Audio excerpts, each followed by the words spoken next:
Welcome to It Was Almost Real, the Pro Wrestling History Podcast, episode number 8, Promoting Wrestling.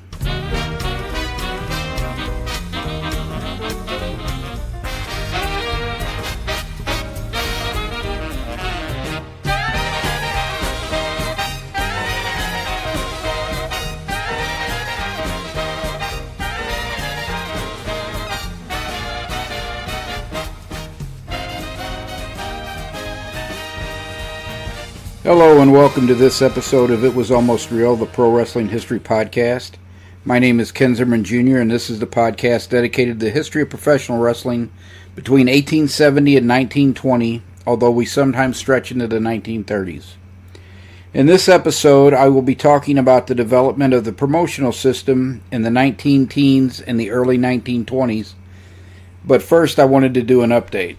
And the first part of the update is this will be a solo episode. My son showed up yesterday ready to record the podcast, but he was obviously very sick.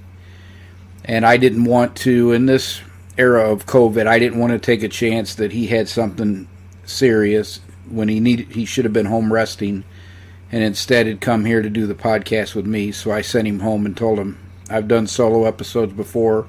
I'll probably have to do a couple in the future, so it's no big deal. But he will be rejoining me for the next episode on September 12th and for the foreseeable future. And one of the reasons I wanted him involved with this is because he is not a wrestling fan. So he was looking at professional wrestling through fresh eyes, and I'm kind of showing him the things that I really liked when I was a kid, and getting his feedback on it from the perspective of someone who's young. A lot of young people are not wrestling fans anymore. One of the scary things about professional wrestling today is most of the fans are my age or older, so early 50s on into their 60s and their 70s. And the few young fans seem to be the really super smart fans, and that's a very small group of people. But before I jump into the content of this week's show, as I said, I wanted to give an update on the project I've been working on for almost a whole year now. So when I started this project, I thought it was going to be 3 to 6 months and that I would have the book done on the history of the American Heavyweight Wrestling Championship. And it was not a project I was looking to jump into because I knew the title history was not linear. There were lots of conflicting information out there, and I knew it wasn't going to be an easy thing to establish a true timeline for the championship. And the project also turned out to be much bigger than I had imagined. I thought it was going to be, like I said, 3 to 6 months, and it could take me the whole year to finish this. Right now, I want to get the book out before Christmas. I think I can do it, but there's a lot more to this than I thought. The good news is I believe I have a pretty definitive timeline. It differs a little bit from the timelines in the past, but I think without question we can trace the lineage of the championship from Evan Strangler Lewis's reign up until when Joe Stecher defeats Charlie Cutler. The rest of it is either gray area or promotional tactics. I don't really consider them part of the title, and I'll explain why in the book. But I think we have got a pretty good timeline. One of the challenges with this project was a lot of my readers are interested in the time when a lot of legitimate contests occurred, and they want to read about wrestlers wrestling legitimate contests. One of the things I found with the American Heavyweight Wrestling Championship is a lot of the matches were worked even before I realized. So as I've said from the very beginning, the reason this podcast is named It Was Almost Real is because from the very beginning of professional wrestling in this country in the 1860s, wrestlers worked matches. Between 1860 and 1915, a lot of those matches were contests. The majority were probably contests. But there was also a lot of working going on as well, and some of that will be explained with the development of the promotional system today, but going into this, some of the matches that I had thought before were worked, some of the matches I had thought before were contests or shoots, I actually believe were worked now. And I explained why I believe that. But we do have quite a few legitimate contests we're covering in this book, but there's more worked matches than I had imagined. So with that update, let's just jump into this week's show. This is probably going to be a little shorter episode since I am doing it solo and I don't have my son to ask me questions at times to slow things up and that. But I think you'll find the information helpful. And the reason I wrote it, this is just an outgrowth of the post I wrote a couple weeks ago called Promoting Wrestling. And the reason I wrote that post and I'm doing this podcast is one of the wrestling history podcasts I listened to. I don't remember which one it was. My favorites are Jim Cornette's Drive Thru and Jim Cornette's Experience, but I also listen to Charting the Territories, which is an excellent history podcast, particularly if you get into statistical analysis and into some really deep history. Shut Up and Wrestle with Dan Solomon is another one I like, and I also listen to the Wrestling Show Review podcast, the Mid-South Wrestling Review, and the Mid-Atlantic Wrestling Review. I listen to other podcasts as well, Grilling JR, but those are the history podcasts I like the best. And in one of them, they were discussing when someone was the champion, it was because they were drawing the most money, which is true. And the promoters kept the title on them because they were drawing the most money. But the time period they were talking about was before the development of the pro wrestling promotional system. So I apologize, I can't remember where I heard that at. But basically, promoting professional wrestling went through several phases in the U.S. And I divided, these phases don't break out cleanly, but I kind of divided them into the phases. So you'll see the years will overlap a little bit when I talk about the phases. But in general, the first phase was from the 1860s to the 1890s. And there weren't really promoters as such, but most of the people that put up the money to either host the event through a venue were backers or wrestling fans who had money and who wanted to see the matches themselves. A good example of this is in 1881, or 80, it's 82, I think, when Joe Acton wrestled Edwin Bibby for, they claimed it was the World Championship at the time. Some people have attributed it as the American Heavyweight Championship. But Acton claimed to be the champion of England, probably with some justification, more than most people that came to the United States and claimed a championship of a country. He claimed to be the English catch-as-catch-can champion, and he had beaten all the top stars in England, so he had as good a claim to that title as anyone. And Edwin Bibby, who had won a bunch of catch matches in the U.S. and had claimed a championship in early 1881. So this match was billed for the world title. Later historians have put it as part of the American Heavyweight Wrestling Championship lineage. But anyway, this match is for the championship, and the match is going to take place in New York. So the backers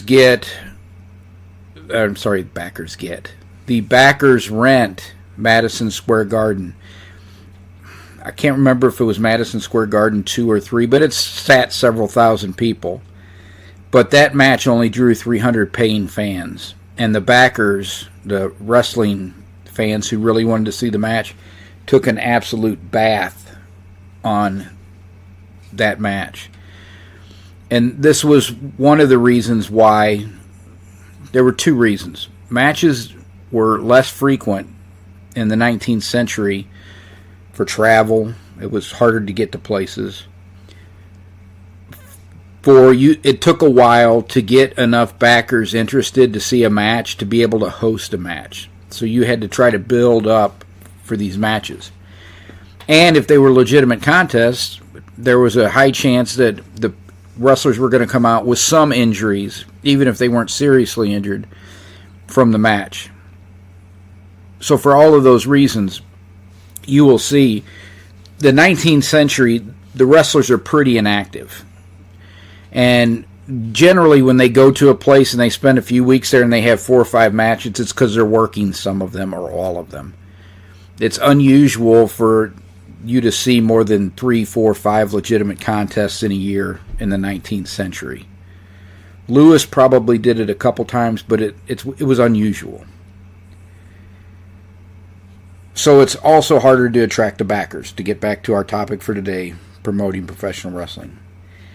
And the second phase, I would say, starts about 1885. So again, we have that overlap. The first phase is 1860s to 1890s. The second phase is 1885 to the 1910s. And the reason I go on 1885 is because Parson Davies was the promoter for Evan the Strangler Lewis, not Ed Strangler Lewis, Evan the Strangler Lewis, the original Strangler from Wisconsin.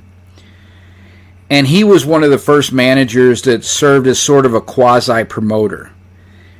Davies would partner with athletic clubs or buildings in a town, so he didn't promote a town, but he would often partner with athletic clubs or a big building in a town.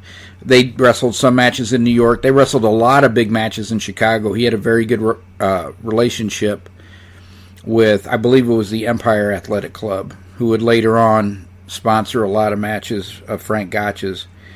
And it could have been an athletic club before them. But he had a good relationship with Chicago, and Parson Davies held a lot of Evan Strangler Lewis's big matches in Chicago because he had that relationship.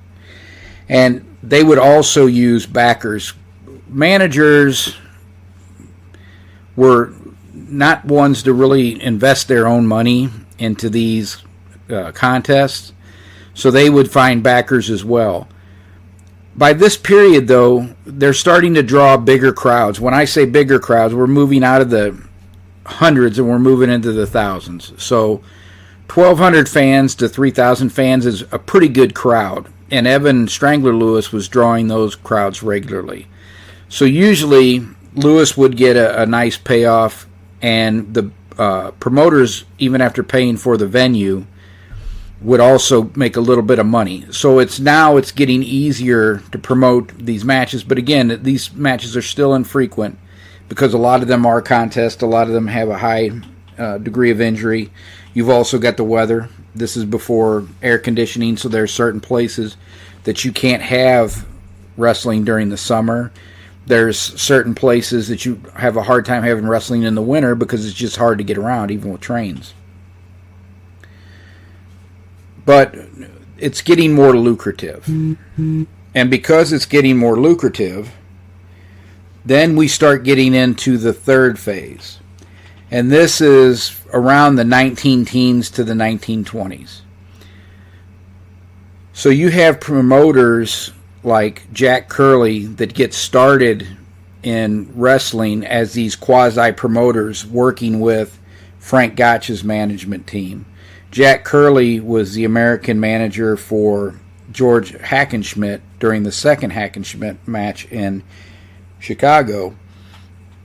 And that's where he was doing a little promoting before, but that's where he really got a taste of how lucrative wrestling promotion can be. Remember, that second Gotch Hackenschmidt match drew over 30,000 fans, and they wouldn't do a crowd like that again until the 1930s with Jim Londos. But because they're drawing bigger crowds, even before the $30,000, the 30,000 plus spectators, which drew a lot more than $30,000. Promoting wrestling starting to get a little bit more lucrative because Frank Gotch is routinely drawing 6,000 to 10,000 fans to his big matches all over the Midwest, in Kansas City, in Chicago, in Des Moines. He wrestled some in New Orleans. He's drawing big fans. So because it's getting more lucrative, you have local promoters start taking over the dedicating themselves and opening professional wrestling companies. And most people think that the first guy to do it was Jack Curley in New York.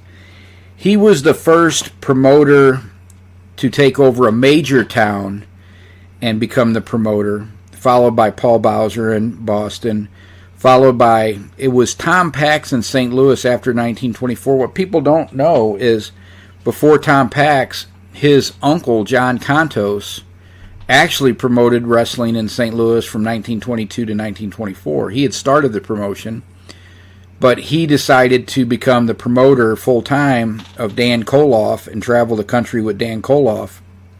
So he turned the promotional office over to his nephew, Tom Pax, who held it until he sold his interest to Luthez, and then they eventually merged with Sam Muchnick. But Tom Pax in St. Louis, and you have these major promoters starting to promote in these bigger cities, and that will change wrestling in a significant way. But before I talk about that, let me talk about who I think is actually the first local promoter that I have read that had a dedicated town, which was Lexington, Kentucky, and he also promoted in Louisville. And he only did this from 1913 to 1915, but his name was Jerry M. Walls. And Walls lived in Lexington. I think he had been involved with some horse racing promotion prior to getting into professional wrestling.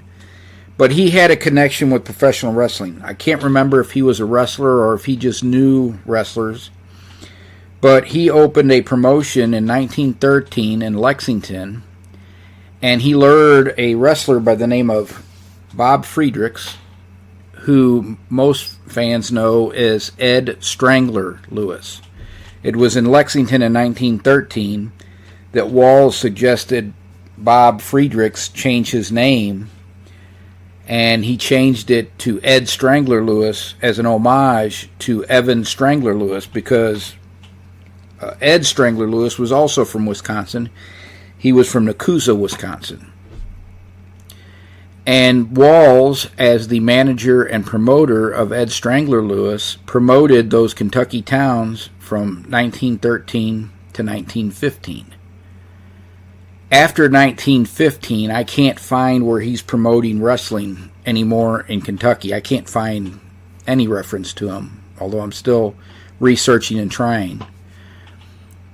But I believe he was the first local promoter. And what caused him to leave local promotion was he lost the management. There was never a contract. It was a handshake between them. And Billy Sandow convinced Ed Strangler Lewis to go with him as his manager. And they went to New York to compete in the 1915, the fall version of the 1915 New York International Wrestling Tournament.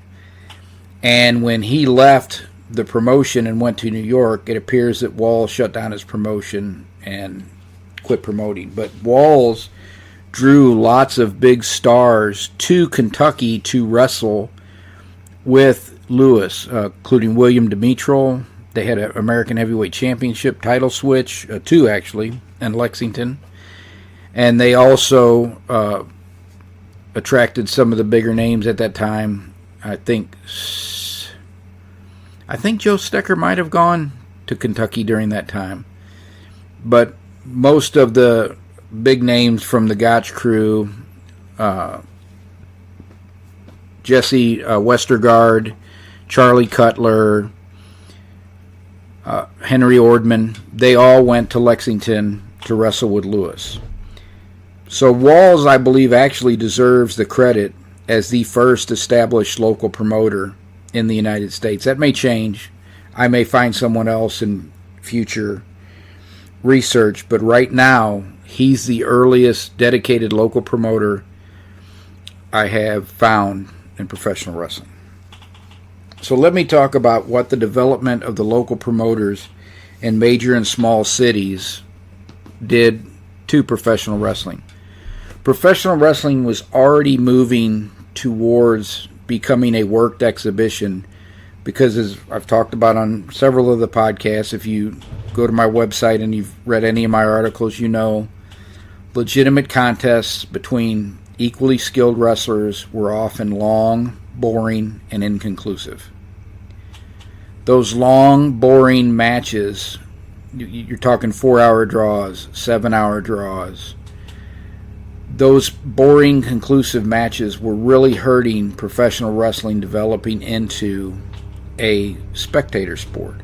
The 4-hour draw at the end of the spring 1915 International Wrestling Tournament killed that. Well, it would have killed the tournament without the Mass Marvel, but it really, really hurt that tournament. And the 7-hour draw between Whistler and Muldoon in the 1880s really hurt the development of the sport as a spectator sport. That's why they were drawing in the hundreds almost up into the 1890s. Lewis, I think, Evan Strangler Lewis, because he was so vicious and fans always knew they might see something unusual in a Evan Strangler Lewis match, he started drawing fans in the thousands. But even though I think Muldoon might have drawn over 1,000 fans in New York at one time, that 7-hour draw killed fan interest for a long time. He was very inactive through most of the latter part of his career. He spent most of his time on vaudeville because vaudeville, demonstrating wrestling and taking part in these stage plays, generated a lot more income for him than going out and wrestling in front of 100 fans. He did one match in Los Angeles. It was only in front of like 100 people. But he supplemented his income there by trying to sell his system of working out. But the sometimes inconclusive, long, and boring nature of legitimate contests started already moving the sport into worked exhibitions. That's why you had so many worked matches, even back in the 19th century. And then during Frank Gotch's time, a lot of the matches he took part in were worked. Not all of them. There were a number of legitimate contests he wrestled with Tom Jenkins and George Hackenschmidt and Stanislaus Zbyszko. But he also wrestled a lot of worked matches with people that he was aligned with in Farmer Burns' wrestling troupe because it was easier on his body and they could put on a good match and draw a lot of fans. And he routinely drew 6,000 to 10,000 fans. So let's talk about how the development of the promotional system kind of put the nail in that coffin and really made that become a worked exhibition, with the exception of a legitimate contest agreed upon beforehand to settle a promotional dispute, which there were a few. Most often, the only legitimate contests were double crosses. There were more double crosses than there were actually legitimate contests to end a promotional dispute. When these local promoters developed in New York and Boston and St. Louis, they formed weak alliances to control professional wrestling. And usually they did that through controlling either the World Championship once it was... Well, actually, it was the World Championship. They did it through controlling the World Championship. When I say these alliances are weak, I'm not saying the promoters were weak. The promoters, most of the time, were all-powerful in their local promotional area. The alliance was weak because the promoters often turned on each other and they could never really be certain of their partners in these enterprises. So the reason you had so many double crosses in the 1920s and the 1930s were these promoters kept double crossing each other, kept breaking out of the alliances, and most of the time it was to control the World Championship, because controlling the World Championship mean you made the most money. It always comes back to money in professional wrestling. The reason things happen the way they do is to put the most amount of money possible in the promoters' pockets and the wrestlers' pockets. And they're not going to do things normally that's going to hurt that unless they're really, really angry with each other.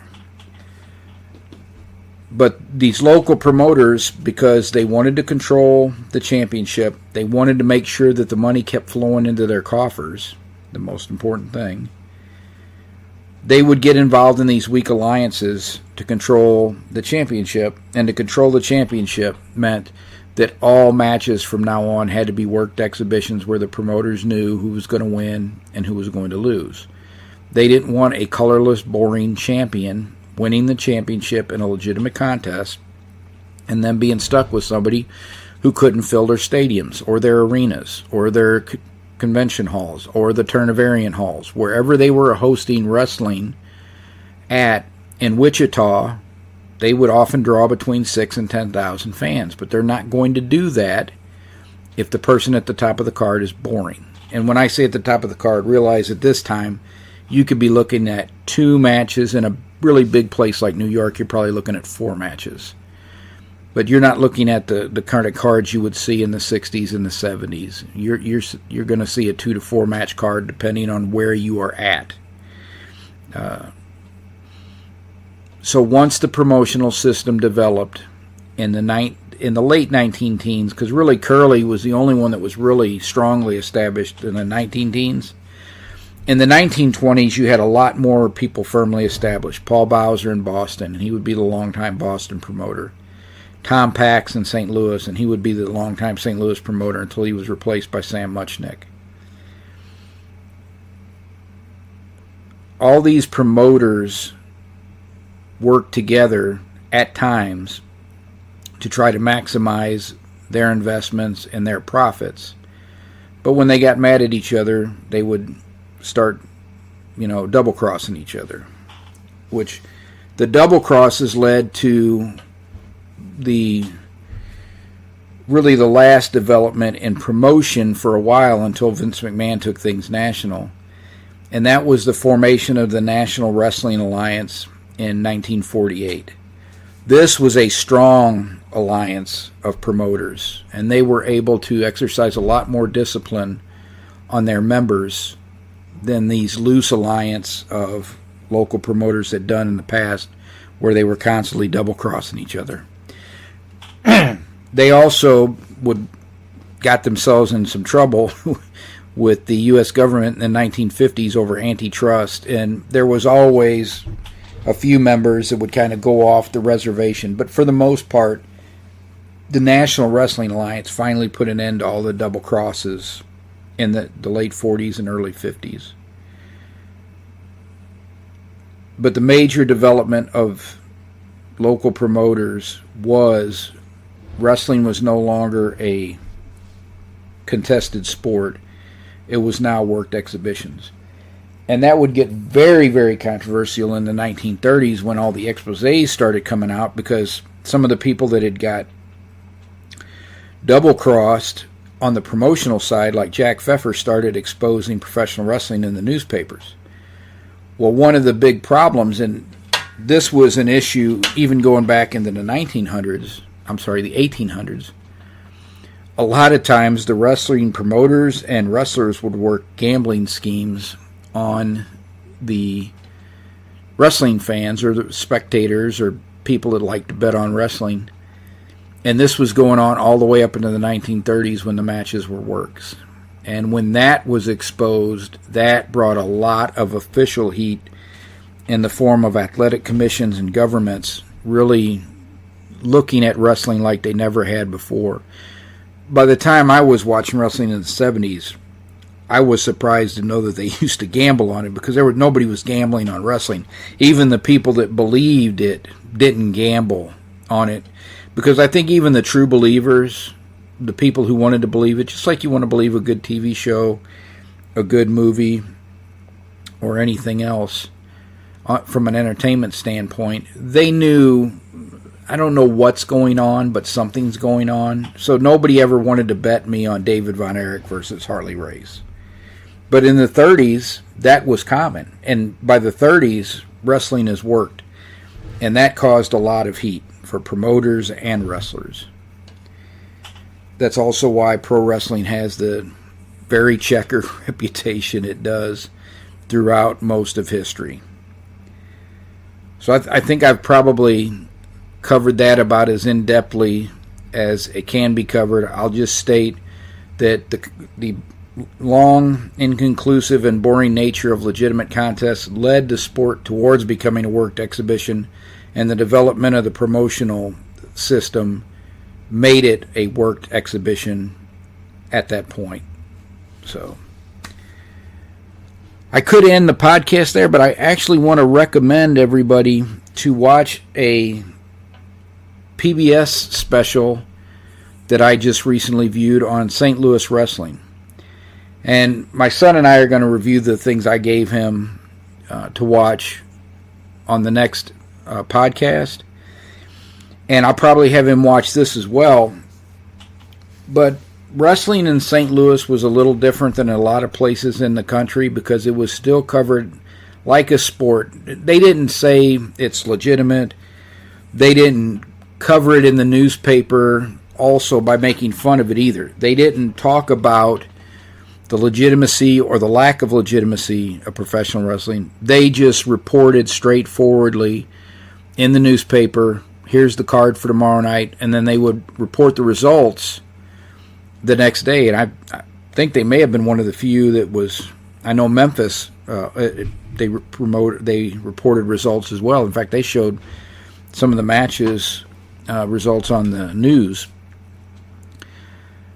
But because Sam was friends with a lot of the sports writers, they would also occasionally do public interest pieces on professional wrestlers or Sam Muchnick. Sam Muchnick would make the paper every few years.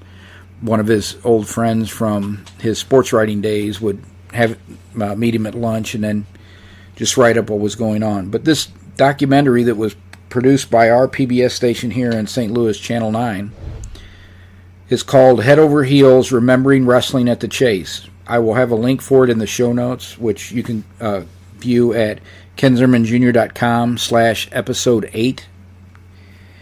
But you could also just, it's a video on YouTube. Channel 9 uploads those on YouTube. And it's called Head Over Heels, Remembering Wrestling at the Chase. And I had it on the other day when I was watching my grandson, and they brought up one of the episodes from the late 50s in the Coruscant room at the Chase, and they were talking about how it was sponsored by Busch Bavarian, and my wife and I had both forgot that's what Busch beer was called in the 70s. Even then, still, in the 70s, it was still called Busch Bavarian. I don't know that means anything to you, but we found it interesting from a local history standpoint. It's one of those things that we had forgotten over time. But most people, let's make a generalization I can support.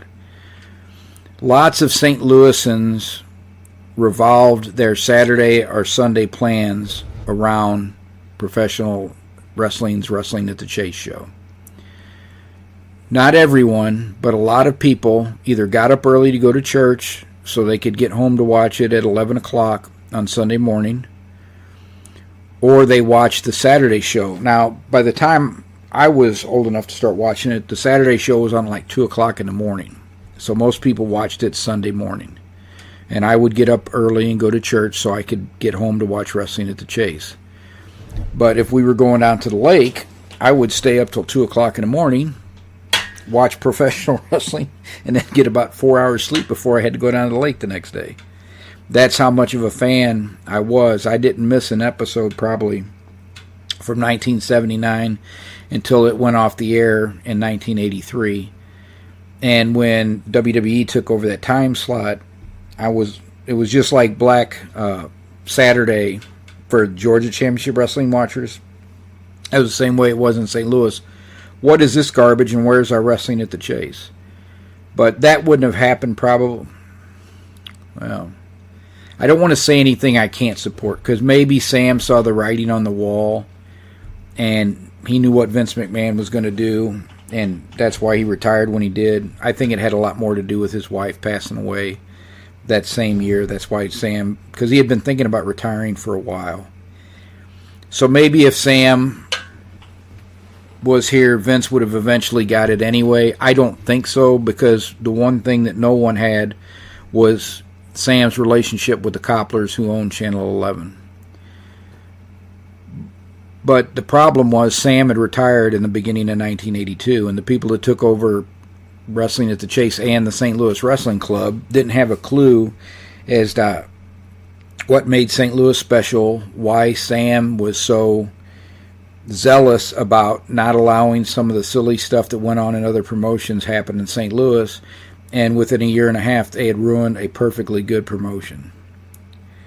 And we lost our Wrestling at the Chase. But this is a documentary that covers a lot, actually, is in the 50s and 60s, things I had never seen. and then the 70s, and they interview a lot of wrestling fans that used to go down to the Chase and watch it and realize, and next year, Wrestling at the Chase will have been off the air for 40 years. So I was 14 when it went off the air. It'll have been off the air for 40 years, but there's still lots of wrestling fans who went down to Wrestling at the Chase. They interviewed some fans that were there in the 50s and 60s, where, you know, you would have celebrities in town would want to be seen ringside there in the Coruscant room at Wrestling at the Chase. And it just gives a nice overview of why it was so different from so much of what you see through the rest of the country. You know, with the exposés in New York, it really had a hard time in New York. But St. Louis never had that, and it was always well respected because of Sam Muchnick. So I really highly encourage you to check out Head Over Heels, Remembering Wrestling at the Chase. It's about an hour long, so just a regular documentary length. And I think you'll really, if you're a pro wrestling fan, I think you'll really enjoy it. Well, that's it for this episode of It Was Almost Real, the Pro Wrestling History Podcast. In the next episode, which we will release on Monday, September 12th, Caleb will rejoin me to discuss Frank Gotch's toughest opponent, Tom Jenkins. No one held more victories over Gotch than Tom Jenkins. His matches with Hackenschmidt were the most celebrated, but his toughest opponent was Tom Jenkins, who would go on to teach self-defense and wrestling at West Point. KenZimmermanJr.com is the place to check out the show notes for today's episode. You can also see what I'm working on currently and a list of books I have written if you are interested in digging deeper into this era of professional wrestling. I thank you for listening today. I would also be grateful if you would rate this podcast on iTunes or wherever you listen to the show. That helps tremendously with keeping the podcast visible so people who have never heard of it can discover it. If you already done this, thank you so much. And if you would like to comment on this episode or ask a question, please go to KenZimmermanJr.com, find the contact page at the top navigation, and drop me an email. I would love to hear from you. Until next time, everybody, I promise Caleb will be back, and it'll be a little less frantic probably. Take care, everybody. Bye-bye.